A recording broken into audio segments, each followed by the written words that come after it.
Good morning everyone, welcome to civil services study. जो practice set number 78 तक हमने current affairs के 60 प्रश्नों को कवर किया था, उसी के आगे से जो है अब इसमें 61 से लेकर हम 100 तक कवर करेंगे। ठीक है, ये सारे के सारे जो करंट अफेयर्स के प्रश्न हैं वो न्यू होंगे। ठीक है, यानी ये करंट अफेयर्स के प्रश्नों का क्विक रिवीजन नहीं है, नए प्रश्न हैं। तो चलिए स्टार्ट करते हैं। 61 से लेकर 100 तक देखते हैं इसमें। और ये जो टेस्ट होने वाला है वो प्रैक्टिस सेट नंबर 82 होना चाहिए। जो 60वें नंबर का करंट अफेयर्स का प्रश्न है वो कौन सा था? वो था अप्रैल 2025 में किसे भारत का 107वां राष्ट्रीय उद्यान घोषित किया गया? तो ये है उड़ीसा का सिम्पलीपाल। ठीक है, ये जो उड़ीसा का सिम्पलीपाल है वो उड़ीसा में भितरकनिका राष्ट्रीय उद्यान के बाद दूसरा राष्ट्रीय उद्यान है और भारत का राष्ट्रीय स्तर पर 107वां राष्ट्रीय उद्यान। 61वां प्रश्न क्या है यहाँ पर? अगस्त 2025 में जारी विश्व प्रतिस्पर्धात्मकता सूचकांक यानी वर्ल्ड कॉम्पिटिटिवनेस इंडेक्स 2025 में भारत की रैंकिंग कौन सी है? ये करंट अफेयर्स की सीरीज इंपॉर्टेंट है, आने वाले जितने भी एग्जाम होंगे या फिर चल रहे हैं। ठीक है, इस टेस्ट सीरीज की या फुल टेस्ट सीरीज से जुड़ सकते हैं। ये नंबर इस पर कॉल या व्हाट्सअप करके। ठीक है, वन टाइम पेमेंट है। तो 41वीं रैंकिंग है विश्व प्रतिस्पर्धात्मकता सूचकांक 2025 में भारत की। बी है इसका आंसर। देखिए, विश्व प्रतिस्पर्धात्मकता सूचकांक या वर्ल्ड कॉम्पिटिटिवनेस इंडेक्स 2025 के अनुसार भारत 41वें स्थान पर है और इस सूची में कितने देशों को शामिल किया गया? 69 देशों को शामिल किया गया है। 69 देशों में भारत की 41वीं रैंक है। 2024 में उसके 39वें स्थान से 2 स्थान नीचे है। ठीक है, यानी खराब है। तो 24 में 39 और ये 25 में रिसेंट में जो है 41 आपको याद रखना है। और यह जो सूचकांक है वो स्विट्जरलैंड में स्थित IMD द्वारा जारी किया जाता है और स्विट्जरलैंड ही पहले स्थान पर है। सिंगापुर दूसरे स्थान पर है। हांगकांग तीसरे स्थान पर है। भारत का 41वां स्थान है वर्ल्ड कॉम्पिटिटिवनेस इंडेक्स में। ठीक है, भारत 41वें स्थान पर 69 देशों की सूची में। पिछले साल 39 था। रैंकिंग जारी करता IMD, स्विट्जरलैंड स्थित संस्था, और स्विट्जरलैंड प्रथम स्थान पर, सिंगापुर दूसरा, हांगकांग तीसरा। अभी विश्व पैरा एथलेटिक्स चैंपियनशिप चल रही है, भारत में चल रही है, दिल्ली में। तो प्रश्न है कि विश्व पैरा एथलेटिक्स चैंपियनशिप 2025 में किसने पुरुषों की ऊंची कूद T47 स्पर्धा में स्वर्ण पदक जीता है? किसने जीता है ऊंची कूद T4 स्पर्धा में? T47 स्पर्धा में स्वर्ण पदक। देवेंद्र झांझरिया तो भाला फेंकते हैं, ऊंची कूद तो लगाते नहीं है ये। यहाँ जो आंसर हो जाएगा वो है निषाद कुमार। ठीक है, ऑप्शन नंबर बी है इसका आंसर। और एक नाम है यहाँ पर अमेरिका के रॉड्रिक टासेंट। ठीक है, अमेरिका के रॉड्रिक टासेंट को हराया है निषाद कुमार ने, यानी इन्होंने रजत पदक जीता है। ठीक है, मरियप्पन थंगावेलु नहीं है। और दूसरा खेल खेलते हैं। देखिए, हिमाचल प्रदेश के ऊना जिले के हैं ये निषाद कुमार। इन्होंने अभी दिल्ली में चल रही विश्व पैरा एथलेटिक्स चैंपियनशिप 2025 में पुरुषों की ऊंची कूद यानी हाई जंप T47 श्रेणी में इन्होंने गोल्ड मेडल जीता है और भारत का नाम रोशन किया है। इस मुकाबले में निषाद ने अमेरिका के प्रसिद्ध एथलीट रॉड्रिक टासेंट को हराया है। ये जो रॉड्रिक टासेंट है टोक्यो और पेरिस ओलंपिक के स्वर्ण पदक विजेता रह चुके हैं। ठीक है, इनको हरा दिया निषाद कुमार ने। अगला प्रश्न है विश्व पैरा एथलेटिक्स चैंपियनशिप 2025 में महिलाओं की 100 मीटर T12 स्पर्धा में किसने स्वर्ण पदक जीता है? ये जीता है सिमरन शर्मा ने। ऑप्शन नंबर ए है इसका आंसर। ठीक है, 100 मीटर T12 स्पर्धा में ये एक दौड़ है और इस दौड़ के साथ जो है जो उस व्यक्ति, उस खिलाड़ी, उस पैरा एथलीट का जो कोच होता है वो भी साथ में दौड़ता है। ठीक है, ए है इसका आंसर। ठीक है, क्योंकि ये आंख से दिव्यांग खिलाड़ी है। सिमरन शर्मा ने विश्व पैरा एथलेटिक्स चैंपियनशिप या वर्ल्ड पैरा एथलेटिक्स चैंपियनशिप 2025 में महिलाओं की 100 मीटर T12 स्पर्धा में 11.95 सेकंड के अपने सर्वश्रेष्ठ समय से स्वर्ण पदक जीता, गोल्ड मेडल जीता। यह जो स्पर्धा है, यह जो खेल है ये वाला, वो दृष्टि बाधित एथलीटों के लिए होता है, ठीक है, जिसमें एक गाइड धावक की मदद ली जाती है। सिमरन के गाइड उमर सैफी उनके साथ दौड़े, ठीक है। फुल टेस्ट सीरीज से आप जुड़ सकते हैं, नंबर इस पर कॉल या व्हाट्सएप करके। अगला प्रश्न पर आ जाइए। विश्व पैरा एथलेटिक्स चैंपियनशिप 2025 का आयोजन या कहाँ आयोजित की जा रही है? ये नई दिल्ली में चल रही है, सी है इसका आंसर। नई दिल्ली के जवाहरलाल नेहरू स्टेडियम में विश्व पैरा एथलेटिक्स चैंपियनशिप 2025 आयोजित की जा रही है और इसका आयोजन 27 सितंबर से 5 अक्टूबर 2025 तक चल रहा है, ठीक है, यानी आयोजित हो चुकी है ये, जिसमें 104 देशों के 2200 एथलीट्स भाग ले रहे हैं, जो भारतीय भूमि पर अब तक का आयोजित सबसे बड़ा पैरा एथलीट आयोजन है। नंबर 65 पर आ जाइए। नॉर्वे के फार्डे में आयोजित वर्ल्ड वेटलिफ्टिंग चैंपियनशिप 2025 या विश्व भारोत्तोलन चैंपियनशिप 2025 में मीराबाई चानू ने कौन सा पदक जीता? मीराबाई चानू ने इसमें जीता है रजत पदक, ठीक है, यानी दूसरे दर्जे का पदक। देखिए, सिल्वर मेडल जीता है, भारत की स्टार वेटलिफ्टर हैं ये। मीराबाई चानू नॉर्वे के फार्डे में आयोजित वर्ल्ड वेटलिफ्टिंग चैंपियनशिप 2025 में शानदार प्रदर्शन करते हुए महिलाओं के 48 किलोग्राम भार वर्ग में इन्होंने रजत पदक जीता है, यानी सिल्वर मेडल जीता, दूसरे दर्जे का पुरस्कार। इस जीत के साथ उन्होंने 2 नए राष्ट्रीय रिकॉर्ड भी स्थापित किए और अंतर्राष्ट्रीय मंच पर अपनी शानदार वापसी दर्ज कराई है। आयोजन तिथि विश्व भारोत्तोलन चैंपियनशिप 2025 की 2 अक्टूबर 2025। 26 देशों की शीर्ष वेटलिफ्टर्स इसमें शामिल थी। अच्छा, इन्होंने तो रजत पदक जीता, मीराबाई चानू ने, भारत की हैं ये, 199 किलोग्राम भार उठाया था इन्होंने, राष्ट्रीय रिकॉर्ड भी बना दिया। स्वर्ण पदक किसने जीता? स्वर्ण पदक जीता उत्तरी कोरिया की री सोंग गुम ने। इन्होंने 213 किलोग्राम भार उठाया और विश्व रिकॉर्ड बनाया। कांस्य पदक, ब्रॉन्ज मेडल किसने जीता? थाईलैंड की थान्याथोन सुचारोन ने 198 किलोग्राम भार उठाया इन्होंने, ठीक है, 1 किलोग्राम से ये नीचे और 14 से ये नीचे।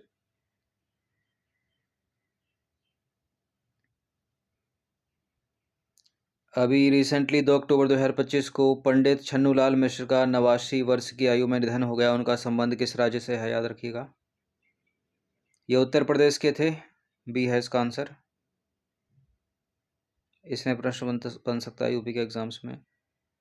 हिंदुस्तानी शास्त्रीय संगीत के महानतम स्तंभों में एक पंडित छन्नूलाल मिश्र का 2 अक्टूबर 2025 को 89 वर्ष की आयु में उत्तर प्रदेश के मिर्जापुर में निधन हो गया। उनका जन्म हुआ था 1936 में, हरिहर गांव, आजमगढ़, उत्तर प्रदेश में। 2-3 प्रश्न इनसे बन सकते हैं यूपी के एग्जाम्स में, ठीक है, क्योंकि 2 अक्टूबर की न्यूज़ है तो यूपी पीसीएस में तो आएंगे नहीं ये प्रश्न, टीजीटी में आएंगे और मेंस में आ सकते हैं। देखिए, हाल ही में पंडित छन्नूलाल मिश्र का 89 वर्ष की आयु में निधन हो गया। उनका संबंध किस घराने से था? एक प्रश्न ये बन सकता है, किस घराने से संबंधित हैं ये? जयपुर घराने को हटा दीजिए, आगरा घराने को हटा दीजिए, किराना घराना या बनारस घराना? बी है इसका आंसर, बनारस घराने से। पंडित छन्नूलाल मिश्र बनारस घराने के एक प्रमुख गायक थे। उन्हें भारत के सर्वोच्च नागरिक सम्मानों में से एक पद्म भूषण से सम्मानित किया गया था। वे ख्याल, ठुमरी, कजरी, भजन और अन्य अर्थशास्त्रीय विधाओं में पारंगत थे। आध्यात्मिक विषयों और लोक कथाओं को शास्त्रीय ढांचों में समाहित करने के लिए जाने जाते थे। छन्नूलाल मिश्र 2 अक्टूबर 2025 को 89 वर्ष की आयु में उत्तर प्रदेश के मिर्जापुर में निधन हो गया उनका। क्वेश्चन नंबर 68 पर आ जाइए। भारत के किस राज्य में सबसे अधिक यूनेस्को विश्व धरोहर स्थल हैं? यूनेस्को वर्ल्ड हेरिटेज साइट सबसे ज़्यादा किसमें है? यूनेस्को विश्व धरोहर स्थल पूछ रहा है, रामसर स्थल नहीं पूछ रहा है, वो अलग चीज़ है, ये अलग चीज़ है। महाराष्ट्र में सबसे ज़्यादा कितनी? 5। और रामसर स्थल सबसे ज़्यादा तमिलनाडु में, उसके बाद उत्तर प्रदेश में।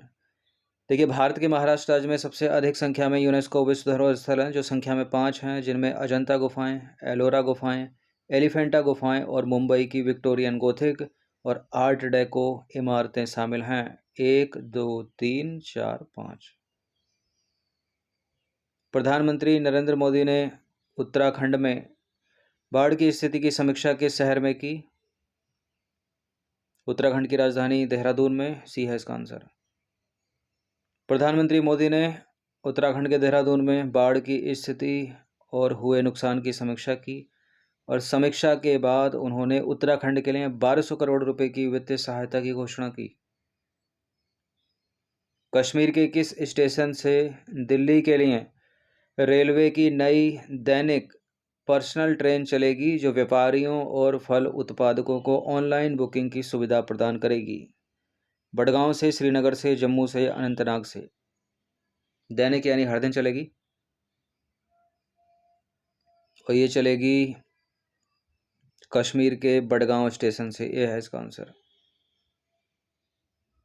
केंद्रीय रेल मंत्री अश्विनी वैष्णव ने कश्मीर घाटी के बड़गांव से दिल्ली के आदर्श नगर स्टेशन तक एक दैनिक समय सारणी वाली पर्सनल ट्रेन शुरू करने की घोषणा की है। यह ट्रेन व्यक्तिगत व्यापारियों और फल उत्पादकों को पोर्टल के माध्यम से ऑनलाइन पार्सल वैन बुक करने की सुविधा प्रदान करती है। 8 पार्सल वैन वाली ये ट्रेन बड़गांव रेलवे स्टेशन से सुबह 6:15 पर प्रस्थान करेगी और अगले दिन सुबह 5 बजे आदर्श नगर रेलवे स्टेशन पहुंचेगी।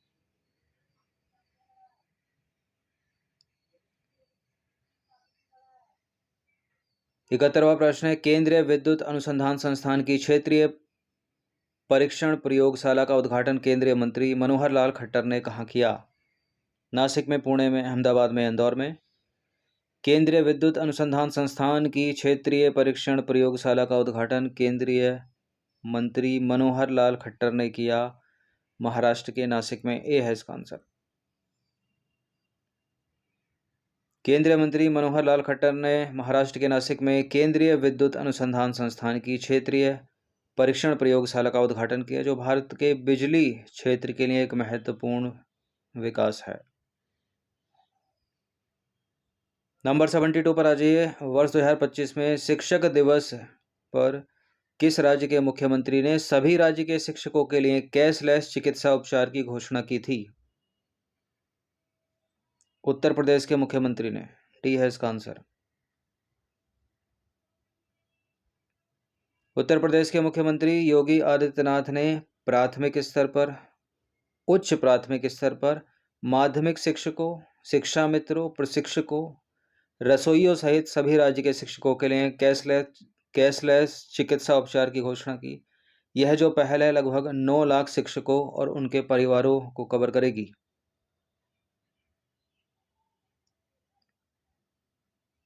73वां प्रश्न क्या है? अगस्त 2025 में पशुपालन और डेयरी विभाग ने पशु के रक्त संक्रमण और रक्त बैंकों की स्थापना के लिए दिशा निर्देश और मानक संचालन प्रक्रियाएं शुरू की, ताकि पशु चिकित्सा स्वास्थ्य प्रणालियों में सुधार किया जा सके। इन नव लॉन्च या नए लॉन्च किए गए दिशा निर्देशों का प्राथमिक लक्ष्य क्या है? तो लक्ष्य तो प्रश्न में ही छुपा है। ठीक है, पशु रक्त संक्रमण और रक्त बैंकों की स्थापना के लिए दिशा निर्देश। तो इसका आंसर क्या हो जाएगा? पशु चिकित्सा रक्त बैंक और दाता पात्रता मानदंड स्थापित करना। तो बी है इसका आंसर। जैविक पशुधन खेती को बढ़ावा देना नहीं, पशु उत्पादों में अंतर्राष्ट्रीय व्यापार में वृद्धि करना नहीं, पशुधन के लिए आनुवांशिक प्रजनन केंद्र बनाना नहीं। देखिए, पशुधन और डेयरी विभाग ने पशु रक्त संक्रमण के लिए एक मानकीकृत दृष्टिकोण स्थापित करने और पशु चिकित्सा उपयोग के लिए रक्त बैंक बनाने के लिए व्यापक दिशा निर्देश और मानक संचालन प्रक्रियाएं विकसित किए हैं। क्वेश्चन नंबर 74 पर आ जाइए। अगस्त 2025 में भारत संचार निगम लिमिटेड यानी BSNL ने एरिक्सन क्वालकॉम, सिस्को और नोकिया जैसी कई प्रौद्योगिकी कंपनियों के साथ साझेदारी की ताकि 5G क्षमताओं को बढ़ाया जा सके। भारत के दूरसंचार क्षेत्र के लिए एक कुशलता पारिस्थितिकी तंत्र विकसित किया जा सके। इस साझेदारी का मुख्य ध्यान क्या है? प्रश्न में है साफ साफ 5G प्रशिक्षण केंद्र और डिजिटल कौशल विकास करना। बी है इसका आंसर। उपग्रह आधारित संचार नेटवर्क विकसित करना नहीं। दूरसंचार कंपनियों के लिए राष्ट्रीय डेटा केंद्र बनाना नहीं। ग्रामीण क्षेत्रों के लिए फाइबर ऑप्टिकल नेटवर्क को बढ़ाना नहीं। बी है इसका आंसर। देखिए BSNL ने 5G को अपनाने में तेजी लाने और भारत में एक कुशलता पारिस्थितिकी तंत्र स्थापित करने के लिए एरिक्सन, क्वालकॉम, सिस्को और नोकिया के साथ समझौता ज्ञापन यानी MOU पर हस्ताक्षर किए हैं। नए लॉन्च किए गए, क्या है नया लॉन्च? सुश्रुत @क्लिनिक प्लेटफॉर्म का प्राथमिक लक्ष्य क्या है? सुश्रुत @क्लिनिक प्लेटफॉर्म का प्राथमिक लक्ष्य है बाह्य रोगी सुविधाओं का डिजिटलीकरण करना और अंतर संचालन को बढ़ाना। बी है इसका आंसर। देखिए राष्ट्रीय स्वास्थ्य प्राधिकरण यानी NHA और CDAC ने बाह्य रोगी सुविधाओं के डिजिटलीकरण को सुव्यवस्थित करने के लिए एक क्लाउड आधारित स्वास्थ्य प्रबंधन सूचना प्रणाली सुश्रुत को लागू करने के लिए सहयोग किया है।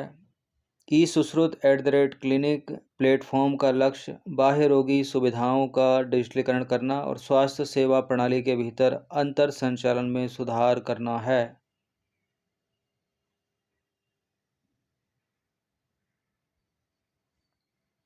क्वेश्चन नंबर 76 है नीति आयोग द्वारा अगस्त 2025 में जारी India electric mobility index IEMI 2024 में निम्नलिखित में से किस राज्य केंद्र शासित प्रदेश को शीर्ष प्रदर्शनकर्ता के रूप में स्थान दिया गया है? महाराष्ट्र, चंडीगढ़, दिल्ली या Uttar Pradesh? India electric mobility index 2024 में किस राज्य केंद्र शासित प्रदेश को शीर्ष प्रदर्शन करता है? दिल्ली।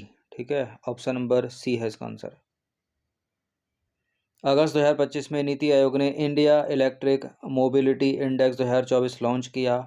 ठीक है, 24 का अभी लॉन्च हुआ अगस्त में, जो भारतीय राज्यों और केंद्र शासित प्रदेशों में इलेक्ट्रिक वाहनों को अपनाने, चार्जिंग इंफ्रास्ट्रक्चर की तैयारी और अनुसंधान नवाचार का मूल्यांकन करता है। ठीक है, और इसमें जो है दिल्ली को प्रथम स्थान या शीर्ष प्रदर्शनकर्ता घोषित किया गया है क्योंकि उन्नत EV, मजबूत चार्जिंग इंफ्रास्ट्रक्चर है वहाँ का, महत्वपूर्ण अनुसंधान नवाचार के कारण। ठीक है, 2024 में शीर्ष प्रदर्शनकर्ता है दिल्ली। और दिल्ली के बाद महाराष्ट्र है, महाराष्ट्र के बाद तीसरा जो है वो चंडीगढ़ है। 77वां प्रश्न है अगस्त 2025 में केंद्रीय मंत्रिमंडल ने खाद्य प्रसंस्करण उद्योग को बढ़ावा देने के लिए प्रधानमंत्री किसान संपदा योजना के लिए कितने करोड़ के वित्तीय परिव्यय को मंजूरी दी? अधिकतर जो एग्जैक्ट नंबर होता है ना, वो कभी नहीं होता आंसर, मैक्सिमम केस में। यहाँ आंसर है 6,520 करोड़ रुपए। ऑप्शन नंबर ए है इसका आंसर।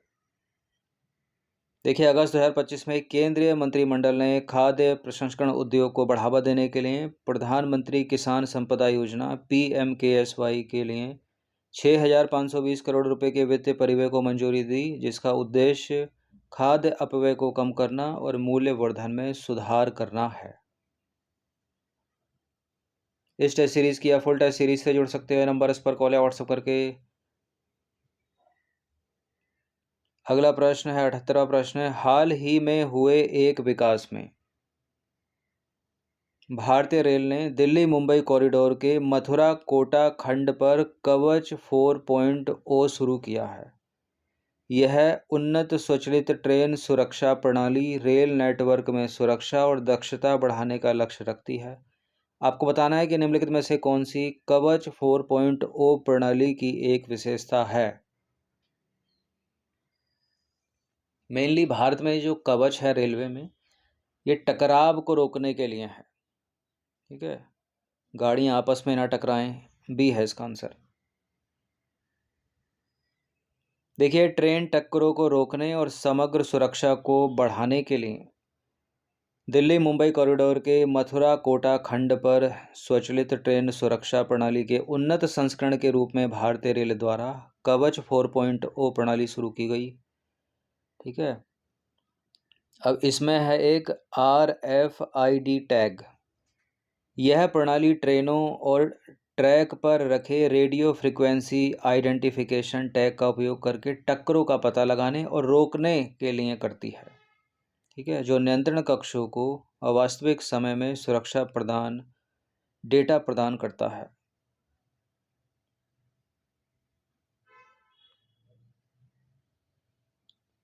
सेवेंटी 79 नंबर का प्रश्न है, केंद्रीय शिक्षा मंत्री धर्मेंद्र प्रधान ने नई दिल्ली में अखिल भारतीय शिक्षा समागम 2025 का उद्घाटन किया, जिसमें राष्ट्रीय शिक्षा नीति यानी नेशनल एजुकेशन पॉलिसी 2020 की 5 वर्षीय यात्रा के पूरा होने पर बल दिया गया। 2025 चल रहा है ना, 5 साल हो गए। इस आयोजन ने भारत की शिक्षा प्रणाली को बेहतर बनाने के उद्देश्य से कई पहलों की शुरुआत को चिह्नित किया, जिसमें नए AI सक्षम उपकरण और विदेशी सहयोग शामिल हैं। आपको बताना है कि ABSS 2025 में शुरू की गई निम्नलिखित में से कौन सी एक प्रमुख पहल है। कौन सी है? ABSS अखिल भारतीय शिक्षा समागम 2025 का उद्घाटन। प्रमुख पहल क्या है? स्मार्ट इंडिया हैकाथॉन का शुभारंभ, या तारा ऐप और माई करियर एडवाइज़र की शुरुआत। तीसरा है दूर दराज के क्षेत्रों में नए IIT की स्थापना, या ऑनलाइन पाठ्यक्रमों के लिए स्टैनफोर्ड विश्वविद्यालय के साथ साझेदारी। ये भी गलत, ये भी गलत, ये भी गलत। इसका आंसर है बी, तारा ऐप और माई करियर एडवाइज़र की शुरुआत। बी है इसका आंसर। ABSS 2025 का प्राथमिक उद्देश्य। देखिए, तारा ऐप या तारा एप्लीकेशन और माई करियर एडवाइज़र का शुभारंभ अन्य डिजिटल शिक्षण उपकरणों के साथ भारत के शिक्षा पारिस्थितिकी तंत्र को बढ़ाने की एक प्रमुख पहल है। सबसे पहले तारा ऐप एक मोबाइल एप्लीकेशन जो इंटरैक्टिव डिजिटल शिक्षण अनुभवों की सुविधा प्रदान करती है, छात्रों को व्यक्तिगत करियर परामर्श और शैक्षिक संसाधनों के साथ सशक्त बनाती है। और माई करियर एडवाइज़र एक AI संचालित उपकरण जो छात्रों को करियर पथ और शैक्षिक अवसरों के माध्यम से मार्गदर्शन करने में मदद करता है, जिससे उन्हें अपने भविष्य के बारे में सूचित निर्णय लेने में मदद मिलती है।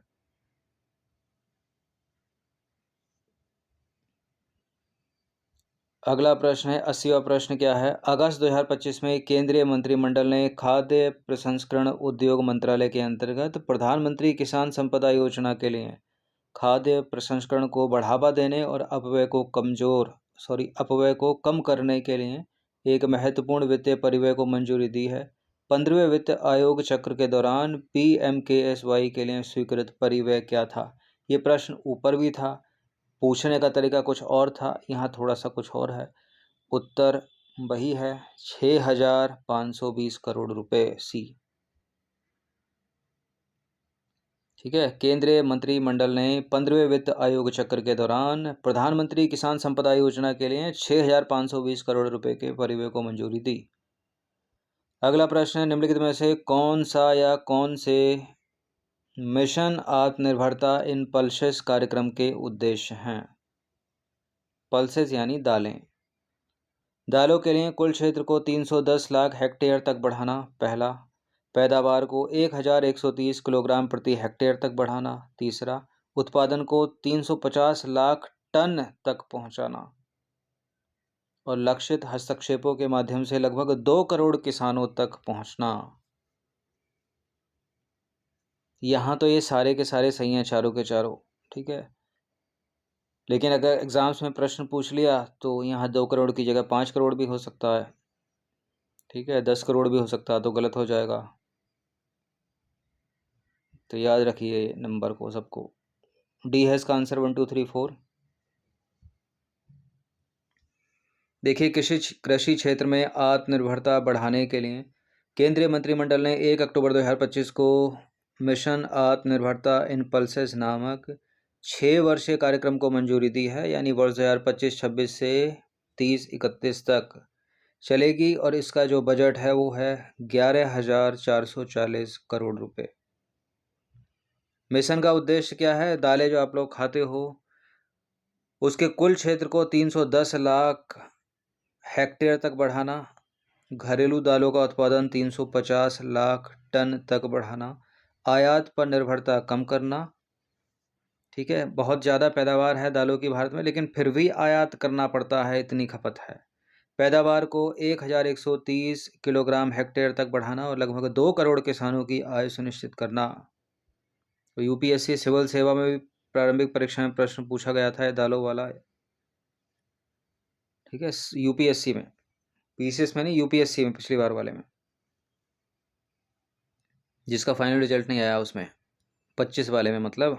82वां प्रश्न है, भुगतान विनियामक बोर्ड यानी पेमेंट्स रेगुलेटरी बोर्ड की स्थापना किसने की है? सेबी ने, नीति आयोग ने, वित्त मंत्रालय ने, या भारतीय रिजर्व बैंक ने? आरबीआई ने, भारतीय रिजर्व बैंक ने भी है इसका आंसर।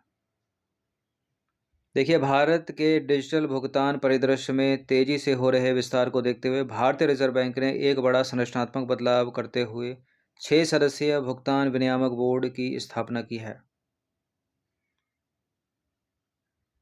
यह बोर्ड भुगतान और निपटान प्रणाली के विनियमन और पर्यवेक्षण बोर्ड का स्थान लेगा और अधिक व्यापक अधिकारों व समावेश संरचना के साथ काम करेगा। इसका उद्देश्य है घरेलू और अंतर्राष्ट्रीय दोनों प्रकार के भुगतान तंत्र में पारदर्शिता, दक्षता और सुरक्षा सुनिश्चित करना। तो आरबीआई का नाम याद रखिएगा। अभी रिसेंट की न्यूज़ है, हुरून रिच लिस्ट 2025 में कौन भारत का सबसे अमीर व्यक्ति है? भारत के सबसे अमीर व्यक्ति हैं मुकेश अंबानी और उनका परिवार, और दूसरा स्थान है गौतम अडानी और उनका परिवार। तो इसका आंसर हो जाएगा option number A, Mukesh Ambani एवं परिवार। देखिए, मुकेश अंबानी रिलायंस इंडस्ट्रीज़ के चेयरमैन फिर से भारत के सबसे अमीर व्यक्ति बन गए हैं। उनकी कुल संपत्ति है 9,55,000 करोड़ रुपए। गौतम अदानी इसमें दूसरे स्थान पर है, उनके पास है 8,15,000 रुपए की संपत्ति। और 2025 की यह सूची हुरून रिसर्च इंस्टीट्यूट और M3M इंडिया द्वारा संयुक्त रूप से जारी की गई 14वां संस्करण है। शीर्ष अरबपति अगर हम देखें तो प्रथम स्थान पर मुकेश अंबानी और उनका परिवार है, 9,55,000 करोड़ रुपए की संपत्ति है। गौतम अडानी उनका परिवार 8,15,000 करोड़ रुपए की संपत्ति। रोशनी नादर मल्होत्रा 2,84,000 करोड़ रुपए की संपत्ति। और साइरस पूनावाला चौथा कौन है? साइरस पूनावाला, इनके पास है 2,46,000 करोड़ रुपए की संपत्ति। 84वां प्रश्न है, हाल ही में सरकार ने रबी फसलों के न्यूनतम समर्थन मूल्य यानी एमएसपी में वृद्धि की है। सबसे अधिक वृद्धि निम्नलिखित में से किस फसल के लिए की गई है? मसूर के लिए, सरसों के लिए, गेहूं के लिए, कुसुम के लिए? सबसे अधिक है कुसुम के लिए। ठीक है, सनफ्लावर ए है इसका आंसर। प्रधानमंत्री मोदी की अध्यक्षता में केंद्रीय मंत्रिमंडल ने विपणन वर्ष 2026-27 के लिए सभी अनिवार्य रबी फसलों के न्यूनतम समर्थन मूल्य में उल्लेखनीय वृद्धि को मंजूरी दी है। ये सब पता होना चाहिए आपने कि रबी में कौन कौन सी फसलें, खरीफ में कौन कौन सी फसलें, जायद में कौन कौन, कब ये बोई जाती, कब ये काटी जाती, वो प्रश्न पूछ लेता है। गेहूं का एमएसपी अब 2,885 प्रति क्विंटल हो गया है, जो पहले 2,425 था। 6.6% की वृद्धि है। ये नंबर याद रखिएगा, वृद्धि भी याद रखिएगा, अलग से प्रश्न कर लेगा एबीसीडी में। देखिए, सबसे अधिक वृद्धि जो है वो कुसुम के लिए की गई है, 600 रुपये प्रति क्विंटल। अन्य फसलों में भी उल्लेखनीय बढ़ोतरी हुई है, जैसे कि इस तालिका को देखते हुए समझ सकते हो आप। मसूर में 300 रुपये प्रति क्विंटल की वृद्धि। सरसों यानी रेपसीड मस्टर्ड में 250 रुपये प्रति क्विंटल। चने में यानी ग्राम में 225 रुपये प्रति क्विंटल की वृद्धि और जौ में 170 रुपये प्रति क्विंटल की वृद्धि। इसके अलावा गेहूं का याद रखिएगा 160 रुपये प्रति क्विंटल की वृद्धि। अगला प्रश्न बड़ा लंबा सा प्रश्न है।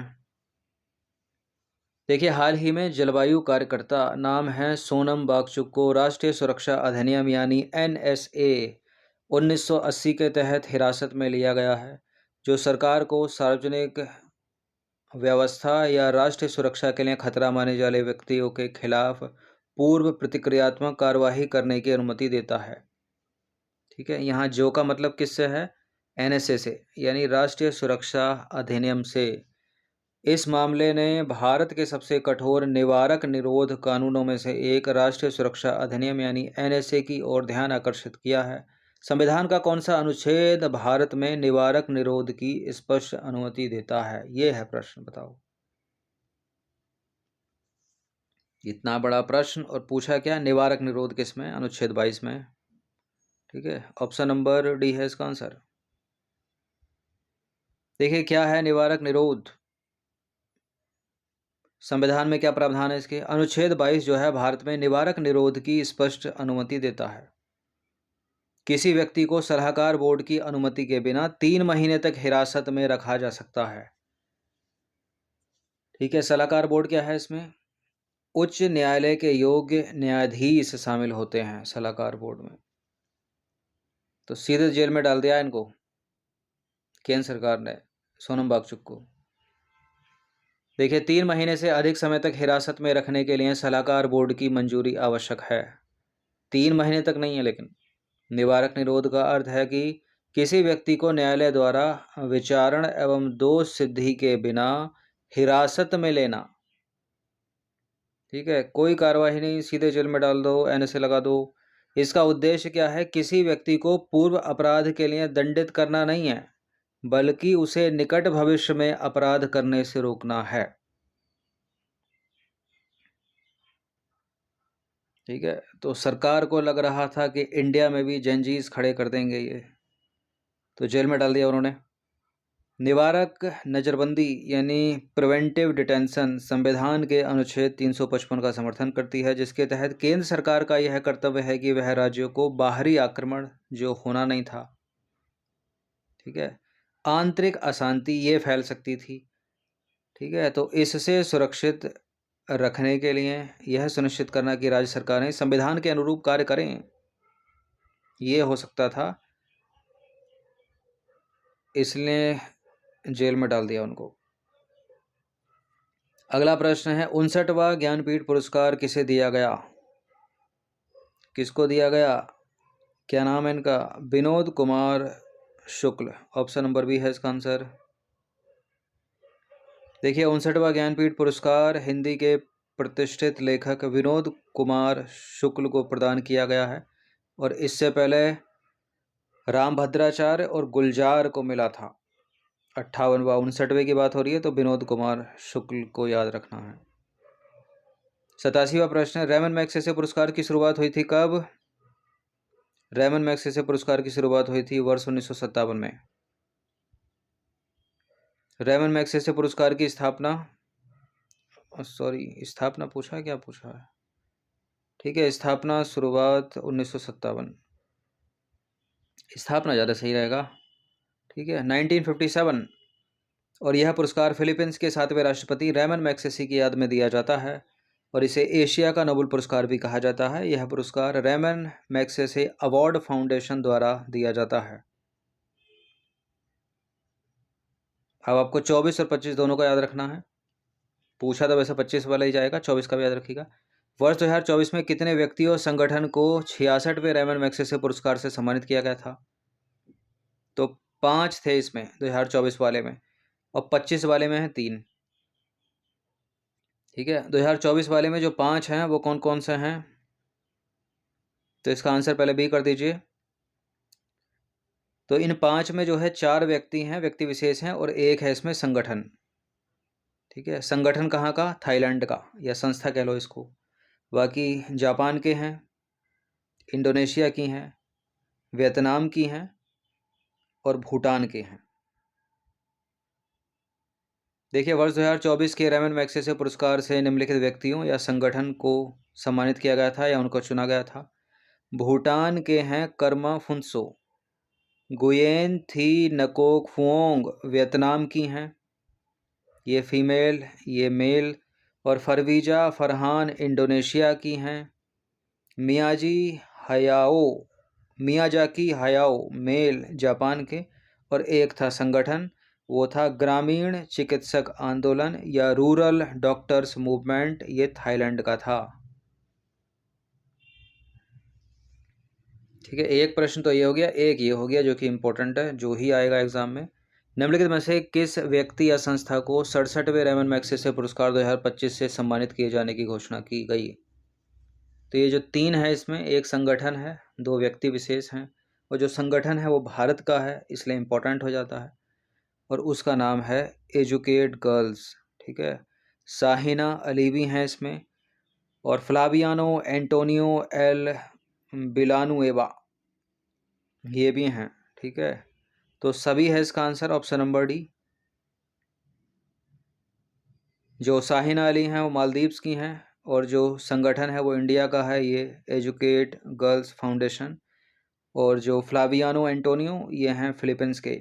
इन तीनों को रेमन मैग्सेसे पुरस्कार से सम्मानित करने की घोषणा की गई 67वें। और व्यक्तिगत रूप से जो इनको पुरस्कार इनके हाथ में आएगा वो आएगा नवंबर में। ठीक है, घोषणा हो चुकी है। तो भारत की गैर लाभकारी संस्था एजुकेट गर्ल्स सहित 3 लोगों या संस्थाओं को रेमन मैग्सेसे पुरस्कार 2025 से सम्मानित किए जाने की घोषणा की गई। वर्ष 2025 के लिए पुरस्कार विजेता एजुकेट गर्ल्स फाउंडेशन भारत का। काम क्या है इसका? ग्रामीण और दूरस्थ क्षेत्रों में बालिकाओं की शिक्षा में लैंगिक अन्याय को दूर करने के लिए काम करना। यह संगठन परिवारों, समुदाय और समाज को सशक्त बनाता है। और शाहीना अली मालदीव की, इन्होंने क्या किया है? प्लास्टिक प्रदूषण के खिलाफ लड़ाई और मालदीव के समुद्री पारिस्थितिक तंत्र को सुरक्षित करने के लिए काम किया है।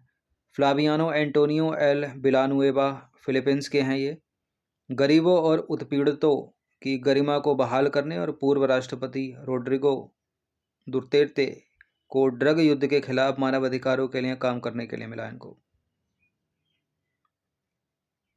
पुरस्कार समारोह की बात करें तो 7 नवंबर 2025 को फिलीपींस के मनीला के मेट्रोपॉलिटन थिएटर में आयोजित होगा, जब इनको फिजिकली पुरस्कार मिलेगा। घोषणा हो चुकी है।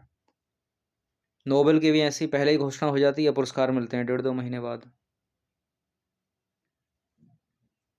71वें राष्ट्रीय फिल्म पुरस्कार में भी तो यही हुआ, 1 महीने पहले सारी घोषणा हो गई, फिर पुरस्कार बांटे गए दिल्ली में राष्ट्रपति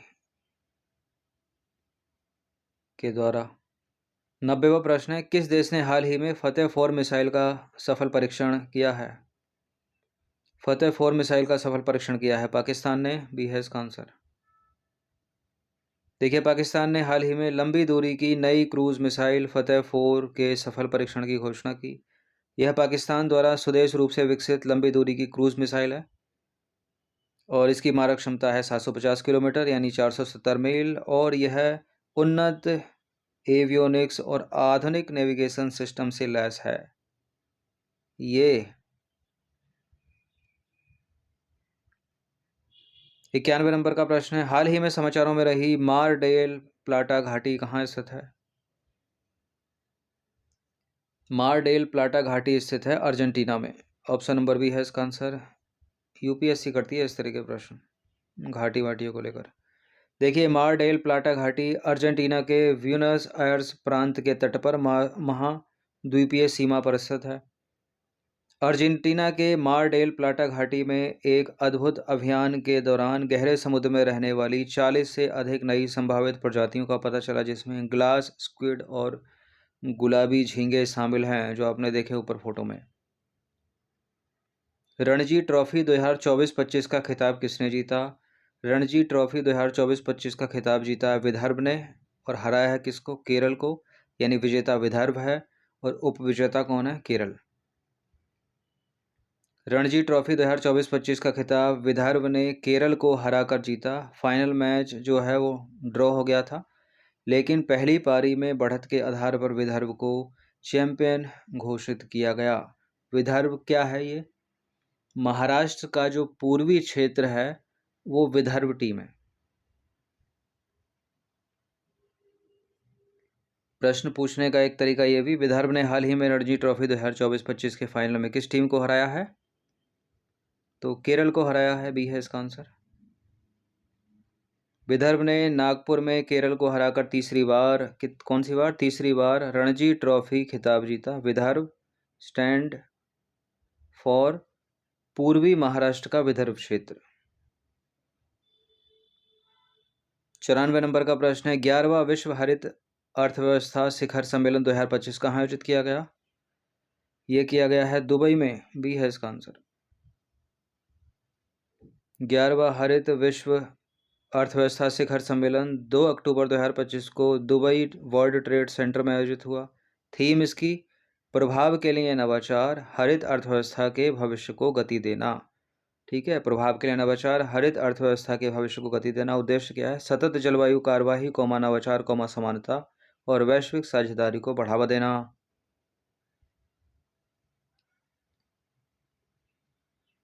95 नंबर का प्रश्न है, हाल ही में समाचारों में रही करूर भीड़ दुर्घटना कहाँ हुई? तमिलनाडु में। करूर भीड़ दुर्घटना के बारे में अगर हम जानें तो यह घटना बेलूसमयपुरम, करूर, तमिलनाडु में हुई। इस सभा का आयोजन तमिलागा वेत्री कजहगम पार्टी द्वारा किया गया था।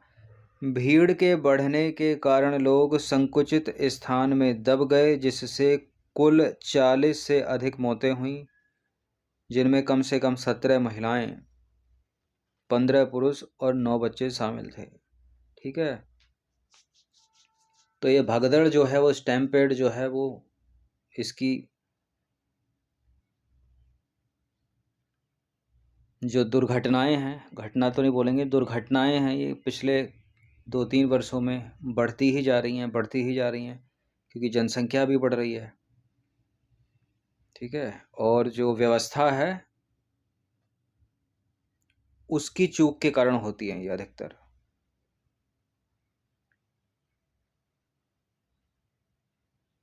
नई दिल्ली रेलवे स्टेशन पर हुई थी सर्दियों में, फिर कुंभ लगा था उसमें हो गई थी, अभी ये करूर तमिलनाडु की।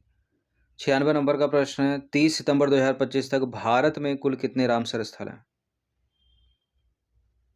31 अगस्त 2025 तक भारत में कुल कितने रामसर स्थल थे? 91। और यही एग्जाम्स में आएंगे कि 30 सितंबर तक पर्चा बन गया है 12 अक्टूबर का पीसीएस का, लेकिन यहाँ उत्तर क्या है? 30 सितंबर 2025 तक भारत में कुल कितने रामसर स्थल हैं? 2 प्लस 2 और ऐड हो गए हैं बिहार के, तो संख्या हो गई है 93। देखिए, भारत ने अपने पर्यावरण संरक्षण और जैव विविधता के प्रयासों को मजबूत करते हुए बिहार की 2 आर्द्र भूमियों को रामसर स्थल या आर्द्रभूमि स्थल के रूप में मान्यता दी है। 2 नए रामसर स्थल कौन से हैं? बिहार के हैं वो गोकुल जलाशय और उदयपुर झील। गोकुल जलाशय जो है बक्सर बिहार जिले में, और उदयपुर झील पश्चिमी चंपारण में। गोकुल जलाशय गंगा नदी के दक्षिणी किनारे पर अवस्थित है। गोकुल जलाशय का क्षेत्रफल है 448 हेक्टेयर और उदयपुर झील का है 319 हेक्टेयर। उदयपुर झील उदयपुर वन्यजीव अभयारण्य से घिरी हुई है। अब आ जाइए, भारत में कुल रामसर स्थल कितने हो गए? 91 से बढ़कर संख्या हो गई है 93। ये स्थल 13,60,719 हेक्टेयर क्षेत्र में फैले हुए हैं। यह संख्या भारत की आर्द्र भूमियों के संरक्षण के प्रति प्रतिबद्धता को दर्शाती है। और बिहार में पहले से ही 3 रामसर स्थल हैं, आपको याद हो तो, बेगूसराय की काम्बर झील या काम्बरताल और जमुई जिले के नागी और नकटी पक्षी अभयारण्य। इनको तो अभी रिसेंटली ही मिलाया था। उसके बाद 2 और आ गए, उदयपुर और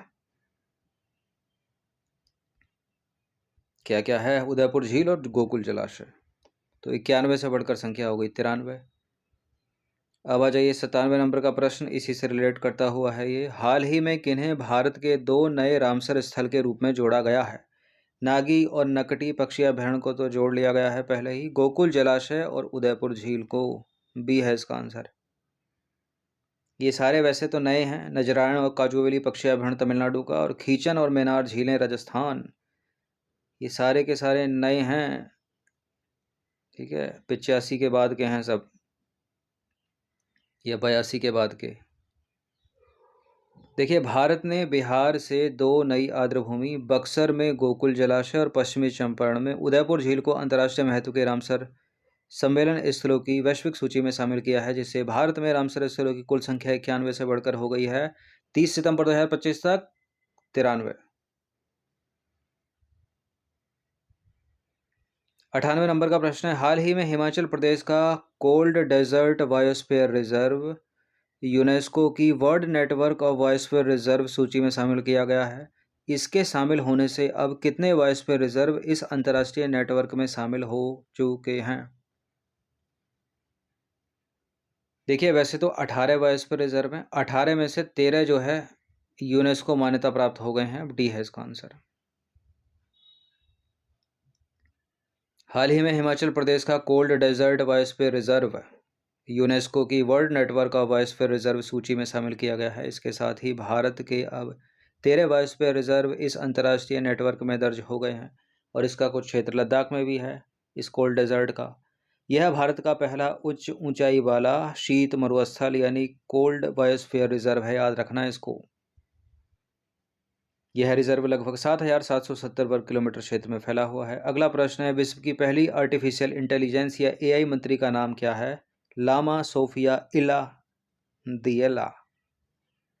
पहली एआई मंत्री का नाम है दिएला,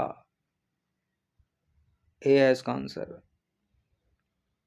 और नाम याद रखिएगा अल्बानिया का। हाल ही में अल्बानिया ने एक ऐतिहासिक कदम उठाते हुए विश्व की पहली आर्टिफिशियल इंटेलिजेंस एआई मंत्री को अपने मंत्रिमंडल में शामिल किया है। इस डिजिटल मंत्री का नाम है दिएला। यह कदम न केवल अल्बानिया बल्कि संपूर्ण विश्व के लिए प्रशासनिक प्रयोग और नवाचार का प्रतीक माना जा रहा है। दिएला किसी मनुष्य की तरह भौतिक रूप से उपस्थित मंत्री नहीं है, बल्कि यह कोड और पिक्सल से बनी एक आभासी मंत्री है।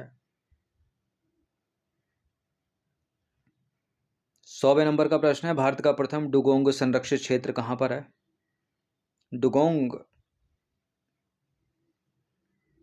इसको आम भाषा में बोलते हैं गंगा की गाय, ठीक है, या समुद्री गाय, और ये है पाक खाड़ी में। सी है इसका आंसर। भारत का प्रथम डुगोंग संरक्षित क्षेत्र पाक खाड़ी में स्थित। अंतर्राष्ट्रीय प्रकृति संरक्षण संघ यानी IUCN ने हाल ही में तमिलनाडु के पाक खाड़ी स्थित भारत के पहले डुगोंग संरक्षण रिजर्व को मान्यता प्रदान की है। यह क्षेत्र पाक खाड़ी के उत्तरी भाग में स्थित है, और यहाँ लगभग 12,250 हेक्टेयर समुद्री घास यानी सी ग्रास पाई जाती है, जो इस डुगोंग का मुख्य भोजन है। ये जो डुगोंग है एक स्तनधारी है, मैमल है, ठीक है। IUCN का एक चीज़ और याद रखिएगा, IUCN का वर्ल्ड कंजर्वेशन कांग्रेस 2025 9 से 15 अक्टूबर 2025 तक अबू धाबी संयुक्त अरब अमीरात में आयोजित किया जाएगा, अगर IUCN की बात यहाँ छिड़ गई है तो। नीदरलैंड के हैग में इसका मुख्यालय, यूनेस्को का पेरिस फ्रांस में, यही है ना, ये कुछ और है? तो 100 प्रश्न जो है हमने यहाँ पर कवर कर लिए हैं, और इम्पोर्टेंट हैं ये आने वाले एग्ज़ाम्स में, आरओ मेंस की परीक्षा में, या जो रेलवे और भी जो एग्ज़ाम्स चल रहे हैं उन सभी में हेल्पफुल होंगे। PCS में UPTGT होने वाला है, उसमें भी तो प्रैक्टिस करते रहिएगा। इन सभी टेस्ट की आप फुल टेस्ट PDF अगर प्राप्त करना चाहते हैं, इसी तरह के 2-3 हज़ार प्रश्न एक साथ, तो आप पेड टेलीग्राम ग्रुप में जुड़ सकते हैं। धन्यवाद।